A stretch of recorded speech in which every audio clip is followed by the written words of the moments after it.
Bienvenidos a Visión Empresarial. Hoy empezamos con la tercera temporada. Sí, tenemos un invitado, super crack, que lo he conocido hace poco por unos partners y se llama Sergio Araníbar, que es experto en lo legal. ¿Sí? Muchas empresas se dedican a vender, a facturar, pero a veces olvidan esto, que es lo legal. Hola Sergio, ¿cómo estás? Hola Lucho, ¿cómo estás? Kenal? Muchísimas gracias por la invitación, encantado de estar en el inicio de la temporada 3 del podcast, a tu disposición para poder resolver cualquier consulta que pudieran tener vinculado con temas legales. Y Sergio, cuéntanos un poco de tu experiencia. Bueno, te cuento, yo soy especialista en Derecho Corporativo, soy exalumno de la Universidad Católica, hice el pregrado en Católica y tengo una maestría en Derecho de la Empresa también por la Universidad Católica. Todo mi expertise está orientado al derecho corporativo, desde el origen hasta el día de hoy, más de 20 años viendo derecho corporativo, derecho empresarial. Y bueno, profesionalmente he tenido la suerte de trabajar en equipos muy potentes. Yo me formé en KPMG, tuve unos años también en Deloitte, que son dos de las 4 Big Four que existen en el mundo. Y por muchos años integré también un equipo muy potente formado por ex socios de KPMG. Y al día de hoy soy socio entero, tengo mi propia firma, junto con mis socios Miguel Yagui y Manuel Gómez. Y somos una boutique, digamos, tributaria, corporativa y legal, que atiende las necesidades de todos nuestros clientes orientados a esas materias. El tema legal está un poco olvidado, ¿no? A veces los empresarios emprenden, obviamente se dedican directamente a vender, a facturar, pero olvidan esto. ¿Qué has visto tú en estos empresarios que puedan innovar hoy en día o ver qué legal le falta? Claro, mira, esa es una pregunta bien interesante que me formulas, Lucho. Porque de hecho te decía hace unos minutos, hace un segundo, que tengo 20 años de experiencia en esto y te imaginarás que en los 20 años he visto de todo, ¿no? Pero una constante casi en las empresas es que, y no los culpo, ojo, la dinámica de los negocios camina a una velocidad y los papeles, los contratos, el soporte a una velocidad distinta. El empresario se enfoca más en crecer, se enfoca más en cerrar negocios, en hacer operaciones y luego se voltea a su equipo de abogados y les dice, oye, implementemos esto. Son pocos los que dicen, vamos por partes, vamos por etapas. Primero regulemos el tema legalmente y luego firmemos y hagamos la operación. Es lo más simple, lo más fácil para el empresario desde su perspectiva empresarial es, oye, primero hago y después regularizo, ¿no? Y es ahí donde se pueden presentar los problemas. Es ahí donde si no se toman buenas decisiones, si no tienes un contrato firmado, si no están las reglas de juego claras, se pueden presentar problemas. Te pongo el ejemplo cortito, simple, que la gente lo va a entender muy fácilmente, ¿no? Tú tienes un acuerdo de palabra, vamos a hacer este negocio, pero no firmaste el contrato. ¿Ok? Dices, no, todo está perfecto. Cuando todo camina bien, cuando nos estamos entendiendo, miramos el mismo norte, todo está perfecto, las cosas fluyen, todo está muy bien. Pero el día que tú y yo tenemos una diferencia y decimos, oye, no, pero yo lo interpreté de esta manera, para mí era así, y tú me dices, no, para mí era de esta otra manera, y he comprometido $1 millón, entonces ahí empiezan los problemas. Y si tú no lo tienes eso debidamente normado, si no lo tienes en un contrato, te das cuenta de la diferencia enorme entre haberlo puesto desde el día 1 en un documento firmado, que es exigible para ambas partes, a que tú lo tengas bajo escenario de confianza, de buena fe entre las partes, y se presenta el problema y de pronto dices, uy, ¿y ahora cómo resuelvo? Y es ahí donde tienes que acudir a autoridad jurisdiccional, ya pasamos a otro campo. Entonces, ¿qué tipo de contrato deben tener estos empresarios para empezar? Mira, para toda empresa en general vamos a dividirlo en 2 etapas, ¿no? Si tú estás en una etapa constitutiva de una empresa, obviamente crear la empresa adecuadamente, estar debidamente inscrita, contar con todos los registros que requiere la empresa, a nivel de registros públicos, a nivel de SUNAT, en fin. Y luego, a partir de ese momento, de acuerdo al objeto social, a lo que va a hacer la empresa, tener los contratos acordes con esto. Si es una empresa que presta servicios, tener su contrato modelo de prestación de servicios para cada uno de sus clientes. Si tiene proveedores de los que se vale para prestar el servicio, tener los contratos con esos proveedores para ejecutar las operaciones. Vamos a ir al segundo grupo. Si es una empresa ya en funcionamiento, en marcha, que va bien, inclusive no entremos ni siquiera al campo de una empresa que vaya mal, pero que vaya bien y comienza a crecer y comienza a hacer incrementos de capital. Oye, tienes que tenerlos no solamente contablemente registrados, sino también societariamente registrados. Preparar la documentación societaria para que tu capital social esté debidamente implementado y inscrito en los registros públicos. Si estás haciendo nuevas operaciones, incursionando en nuevos segmentos de negocio, tener tus actas de junta de accionistas, tener tus actas de directorio, donde te apruebas la realización de esos negocios. Hoy por hoy la SUNAT es muy rigurosa en la fiscalización de las operaciones que hacen las empresas. Mientras más documentado, mientras mejor acreditado esté el desarrollo de un negocio, la implementación de una operación, mejor para ti desde la perspectiva formal, societaria, corporativa, contractual, y mejor también de cara a una eventual fiscalización de la autoridad tributaria, ¿no? Wow. Entonces todo esto afecta hasta con SUNAT y todo. No, es que en una empresa hay varias aristas.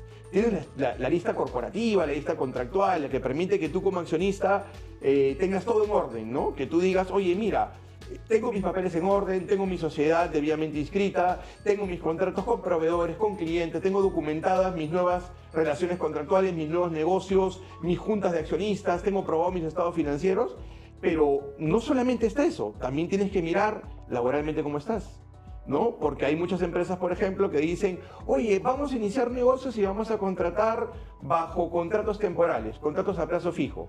Y de pronto mantienen esa estructura contractual a lo largo de los años y la norma laboral te dice que los contratos a plazo determinado son excepcionales, porque la regla general es contratos a plazo indeterminado, indefinidos. Entonces, si tú inicias negocios con contratos temporales, está bien, porque estás iniciando actividad. Pero si pasaron 8 años y sigues con los mismos contratos temporales y esos trabajadores se volvieron trabajadores permanentes, No, con todas las consecuencias que de ellos se derivan. Y aparte afecta también. Claro, por supuesto. Y el día que tú tengas que desvincular a un trabajador, porque sucede, ¿no? Yo te repito lo que te decía hace un rato, Lucho. Cuando todo está bien, todo fluye perfecto.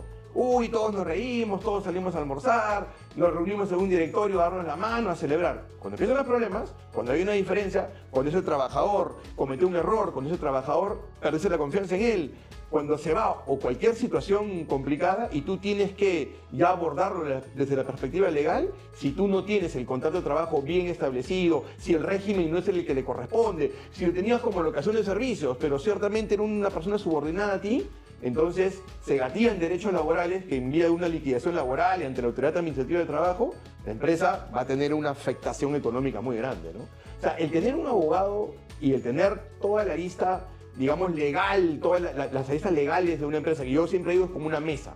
Una mesa que tiene 4 patas, tienes que tener tu área corporativa contractual muy sólida, tienes que tener tu área laboral muy sólida, tienes que tener tu área tributaria muy sólida y tienes que tener también tu área de compliance, porque hoy por hoy, y creo que no necesito ahondar en el tema, pero tú sabes perfectamente que a raíz de estos temas de lavado de activos, financiamiento del terrorismo, de los casos que vienen desde la experiencia Odebrecht en el Perú, las entidades que se encargan de fiscalización, de supervisión, llámese SBS, llámese la UIF, son muy rigurosas con esos temas de compliance.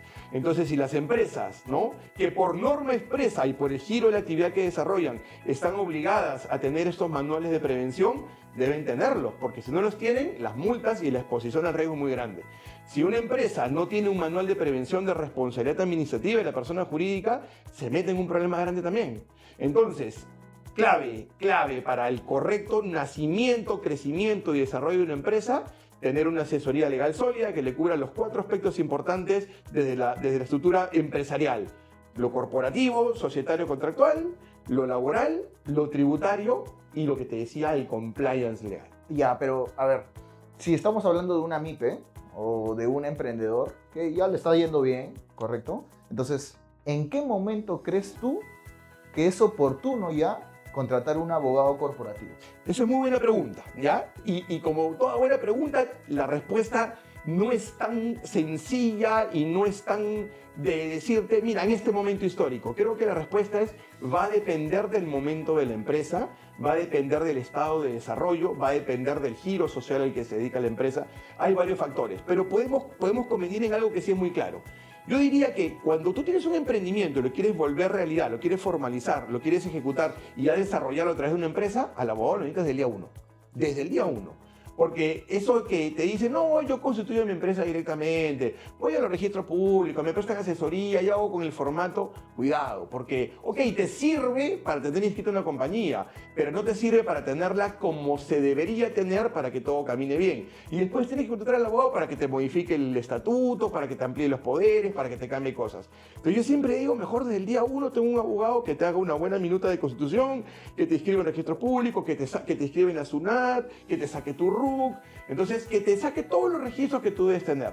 punto de partida para mí esencial. Por lo menos desde mi perspectiva de abogado corporativo, creo que todo emprendedor que desea hacer empresa, desde el día uno debe tener un abogado para que lo ayude a formalizar la constitución de su sociedad y el desarrollo de entidad empresarial a través de una sociedad. Ahora, si ya la empresa existe y comienza a avanzar y tú me preguntaras, ¿en qué momento el abogado? Yo creo que el abogado debe acompañar en los momentos importantes de la empresa.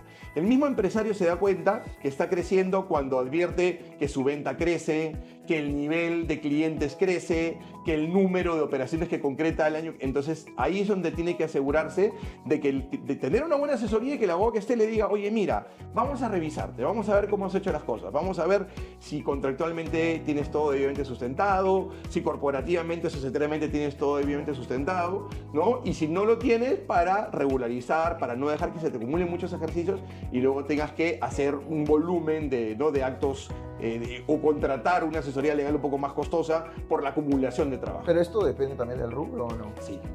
Porque no es lo mismo una empresa que, por ejemplo, que es una entidad que se dedica a una actividad regulada. Oye, yo quiero abrir una casa de cambios. Bueno, la casa de cambios es una actividad regulada por la Superintendencia de Banca y Seguros. Entonces ahí vas a tener que tener no solamente la asesoría del abogado para constituir la empresa, sino que mandatoriamente vas a requerir los permisos de la SBS para poder operar. Que si yo te digo, oye, yo voy a ser una empresa que simplemente voy a dedicarme, no sé, pues a comprar y vender cualquier commodity en el mercado que no sea actividad regulada, ¿no? Okay. Va a depender lo que tengas que hacer. Y esto me permite y me lleva además, Lucho, a un tema bien importante, ¿ya? Pero súper importante. Muchos empresarios, nuevamente con base en mi experiencia, se han dedicado o se han centrado en la venta. Oye, pero yo vendo bastante bien y me va muy bien. De acuerdo, y la venta es muy importante, es tu punto de partida. O sea, la venta te marca, pero tienes que tener los ratios. Para eso existen los ratios financieros, los indicadores. Pero también tienes que mirar el gasto. Tienes que mirar, junto con la venta, el costo, el gasto. Porque me ha pasado, tengo experiencia con empresas que empezaron, digamos, con buen nivel de venta, pero también con un nivel de gasto superior al que debieron tener. ¿Ya? Y ese nivel de gasto superior al que debieron tener lo llevó que al término del ejercicio tuvieran un resultado negativo y no positivo.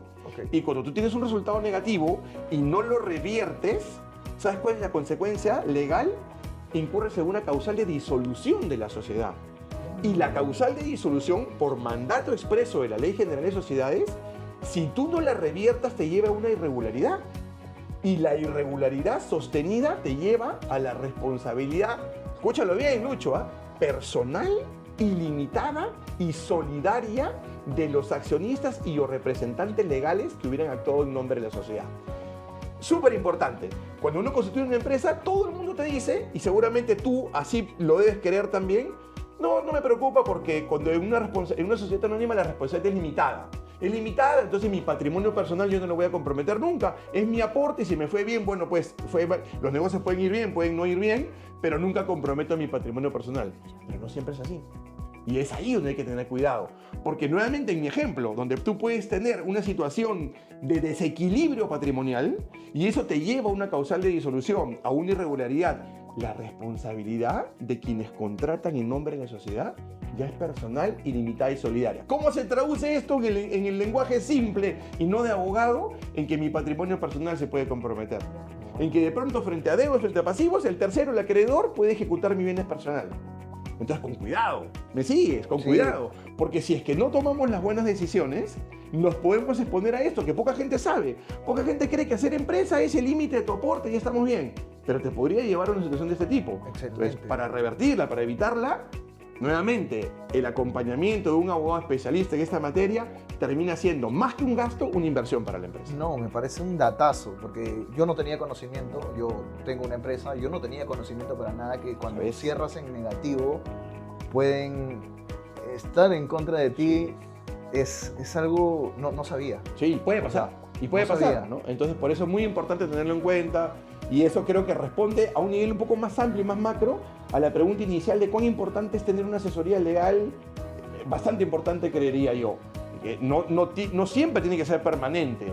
Por eso te decía, el empresario sabe y debe saber leer los momentos o los hitos que te debe marcar la necesidad de contar con la voz del experto.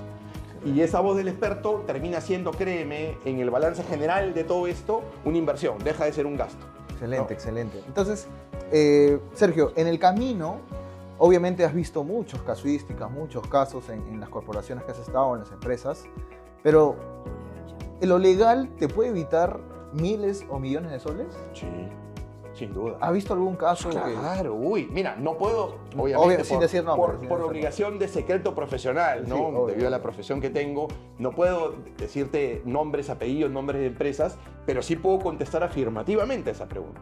Yo he visto muchos casos, además de personas naturales, dueñas de empresas, de una reputación y un nombre, pero elevadísimo en este país. O sea, Yo lo creo. no estamos hablando de pequeños y medianos empresarios, de pequeños emprendedores, no, estamos hablando de gente curtida en los negocios, que a veces se le puede ir un tema, ¿no? Y estas personas a veces decían, oye, más allá de lo grande que soy yo como empresa o de lo buen empresario que soy un ser humano.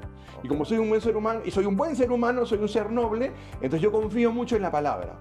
Entonces de pronto aparecía un amigo de la infancia, oye, crecimos juntos en nuestra ciudad, ¿no? Y tú me presentas una oportunidad de negocio y yo te digo, bueno, la palabra vale más que los papeles, vamos adelante con este negocio. Creí en lo que tú me dijiste, entonces yo hice mi parte, se suponía que tú hacías la tuya, y cuando ya se concretó, de pronto lo que te habían dicho no era verdad, de pronto el otro no tenía lo que dijo que tenía, o lo que tenía una serie de problemas detrás de, y ahí te tocan la puerta y te dicen, oye, tengo este problema.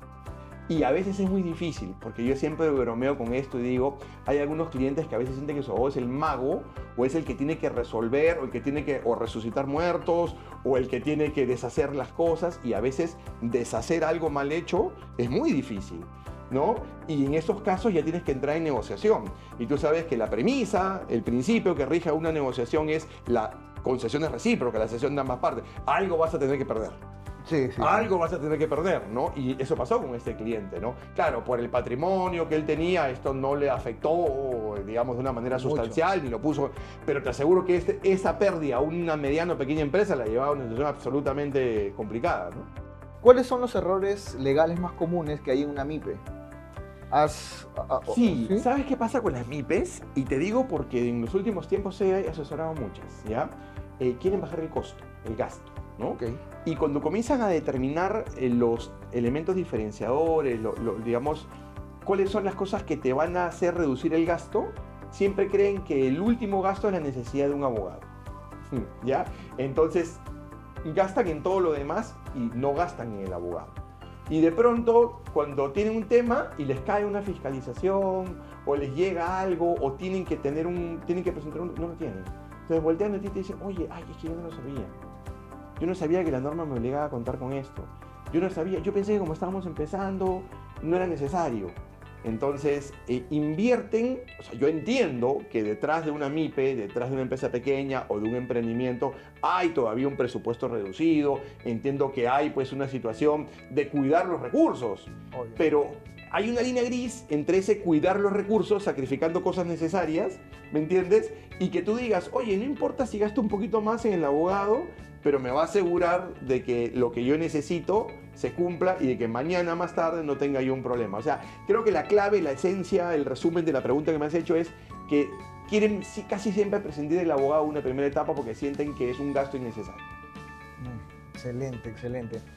Es que a mí me interesa mucho de las MIPES porque yo estoy ahorita metido ahí en eso, entonces considero, desde mi punto de vista, que también me considero un emprendedor. Yo no tengo un servicio legal, pero ahora con lo que tú me dices me da mucha curiosidad y saber desde qué punto puedo contratarte, porque mira, ahorita justo acabo de agarrar un contrato con una empresa de 1 año y ellos me han dicho, Luis, ya, mándanos un contrato de confidencialidad, porque Luis, tú estás viendo todos mis números. Entonces, si bien es cierto, a veces los empresarios son como que muy rígidos con sus estados financieros y sus números, sus bancos, todo. Entonces, ahí obviamente tengo que ir hacia ti a Encantado, preguntarte. Luis. Yo encantado de ayudarte en el tema, de asegurarme de que todos los pasos que des en estos emprendimientos empresariales que inicies sean sólidos desde un inicio. Yo a mis clientes, mira, te cuento, yo cuando tengo clientes MIPE o emprendedores que se acercan a mí y me dicen, mira, estoy proyectando desarrollo, y tengo varios de esos, ¿sabes? Yo te diría que porcentualmente es casi de repente 20-30% de la asesoría, gente que quiere empezar a desarrollar empresa o que la ha iniciado muy recientemente y quiere crecer sanamente, ¿no? Yo siempre les digo, miren, no se preocupen por el tema del presupuesto. ¿Por qué? Porque para mí, bajo mi visión, bajo la visión que tenemos en AGI, nosotros no hay cliente pequeño, mediano ni grande. Hay clientes y son clientes que merecen todo nuestro respeto, nuestra consideración y que si, digamos, generamos su confianza, nosotros la retribuimos con un servicio a la altura de. Y además, si al inicio el honorario que se le cobra a un cliente pequeño, un emprendimiento, una MIPE, es un honorario reducido, acorde con el presupuesto, el nivel de gasto que tiene la empresa, todos, y yo personalmente siento que ese cliente pequeño bien llevado es un potencial cliente mediano, que luego de un excelente trabajo es un cliente grande. Y lo bonito de empezar la asesoría a un cliente pequeño, a una MIPE, a un pequeño emprendedor, es que si tú lo sabes asesorar y lo sabes llevar bien y lo ayudas en la adopción de las medidas adecuadas, de los pasos correctos a seguir para el crecimiento, ese cliente crece contigo y no te deja. ¿Y sabes qué marca esto? Yo tengo clientes que asesoro hace más de 20 años. Clientes que hace 20 años me conocen y cuando tienen una necesidad legal acuden a mí porque saben que van a recibir de mí una asesoría. Y esa confianza no se construyó de la noche a la mañana. Se construyó desde que ese cliente era un pequeñito y fue creciendo. Entonces, muy importante para una MIPE es que entienda que el abogado es necesario, pero que el abogado también se pueda acomodar a su presupuesto, a su digamos, capital, lo que en ese momento maneja, y el abogado va a saber que en un futuro eso cambiará y conforme el cliente crece, también crece el abogado y es un win-to-win en esas operaciones, ¿no? Sergio, ¿y qué consejo le darías a las grandes empresas que no tienen un área formalizada? O sea, si bien es cierto, lo tienen de forma externa, hay algunos que buscan de repente a veces implementar esta área como nueva, porque hay muchas empresas obviamente que nacen con un presupuesto y en el momento de expandirse y de hacerse muy grande, obviamente ya no buscan lo externo, a veces buscan lo interno. Entonces, ¿cómo ellos pueden comenzar a buscar este tipo de áreas, ¿no? Mira, normalmente, ¿qué me enseñó la experiencia? La experiencia me enseñó que normalmente las empresas medianas y las grandes suelen tener abogados in-house. O sea, es muy difícil, no recuerdo un caso que yo he tenido de clientes medianos y principalmente grandes, que ha tenido clientes pequeños, medianos y grandes y muy grandes también, sí, que no tengan un área legal. Suelen tener. Lo que pasa es que en las empresas grandes, lo que suelen hacer las empresas es tener un área interna que los ayuda a llevar las cosas del día a día, las cosas que un abogado, digamos, con una buena formación y un cierto nivel de experiencia en el mercado pueden manejar. Y luego los casos complejos, sofisticados, ya de naturaleza tributaria, laboral o corporativa, compleja, ya acuden a su asesoría legal externa. ¿Ya? Entonces, veo difícil un escenario donde tengas una empresa grande que recién quiere implementar un área legal interna. Por lo menos en la generalidad de casos en los que yo lo he visto, ya la tienen. Y lo que hacen es externalizan los servicios de complejidad. Aquellos que de repente es mejor que los vea alguien con la experiencia en el mercado a que lo vea su abogado in-house, que puede ser bueno, pero que no tiene ese nivel de sofisticación en el manejo de ese tema particular, ¿no? O sea, eso es lo que sucede. Pero yo no conozco un solo caso, Lucho, te lo digo con total honestidad, de empresa grande que no tenga abogado interno, ¿no? Y si hubiera alguna, y depende de su asesoría legal externa, probablemente no lo cambien. Porque ya les funciona bien el sistema de tener una asesoría legal externa potente, un estudio bueno, que ya es casi como que pimponea con ellos muy bien, que tocan en pared, que conoce a la empresa, conoce las necesidades, conoce la marcha. Entonces ya, por ejemplo, los clientes que yo atiendo, que yo soy asesoría externa, ¿no? Ellos ya saben cómo trabajo yo conozco su negocio. Parte de mi servicio es conocer muy de cerca el negocio de mis clientes. ¿Para qué? Para asegurarme, saber leer las cosas, saber interpretar las cosas, saber en qué momento tengo que estar presente, cuándo tengo que llamarlos, cuando me hacen una pregunta, yo conozco los entretelones que están detrás de. Entonces, si es un cliente que confía mucho en su abogado externo, probablemente eso no vaya a cambiar, a no ser que hubiera un tema ya de presupuesto, una nueva pandemia, un tema que ya es un exógeno que podría pasar y podría cambiar un poco el derrotero de la contratación. Pero en general es un poquito como te lo acabo de contar. Sergio, ahí a la cámara, ¿qué consejo le darías a estas empresas que recién están comenzando el tema legal? Mira, yo le diría a Lucho lo que te decía hace unos minutos, ¿no? Para mí es muy importante que todas las empresas que deseen, digamos, los emprendimientos que deseen nacer bien y las empresas que ya nacidas deseen crecer bien, deben siempre considerar dentro de su presupuesto una parte destinada a la asesoría legal adecuada y correcta. Esta asesoría legal, como te decía, termina siendo una inversión más que un gasto para la empresa. Porque lo que un abogado con experiencia le va a dar a esa empresa es seguridad, es protección, seguridad jurídica, protección, anticiparte la resolución de un problema futuro. Ahí donde hay un contrato firmado, ahí donde hay una operación debidamente documentada, hay la imposibilidad o la eliminación de un riesgo de que ante una diferencia tengas que acudir ante un tercero o no tengas ya debidamente escrita la solución a tu problema o las reglas de juego. Entonces, creo que el resumen sería, para toda empresa que desea nacer y crecer bien, tener un soporte legal adecuado es muy importante y termina siendo, reitero, más que un gasto, una inversión, asegurando una protección jurídica y un crecimiento sólido y seguro desde el día 1. Excelente. Asimismo, no se trata solo de vender, sino también de protegerse. Aquí con Sergio Araníbar.